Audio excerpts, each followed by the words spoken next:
Sa araw na makatagpo ka ng taong handa kang samahan mula sa pinakamagulo hanggang sa pinakamasayang sandali ng buhay mo. Huwag mo nang pakakawalan. Kasi sa mundo na ginagalawan natin ngayon, isang hamon ang makakita ka ng taong magmamahal sa'yo ng tapat at totoo. Taong maituturing mong palagi. Oo, palaging mananatiling sa'yo. Palaging uunawa. Palaging magpapahalaga. Taong tatanggapin ka ng buong buo maging sino ka pa. Ano man ang estado mo sa buhay o kulay ng paa.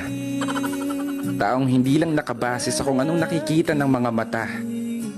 Taong bigla na lang magliligalig nang hindi mo alam ang dahilan. Ay, mali pala.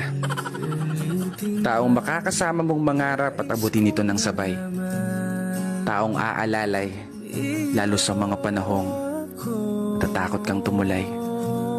Takot kang sumugal, takot kang humakbang. Pinanghihinaan ng loob sa pagkakataong hindi umuugnay. Ang mga plano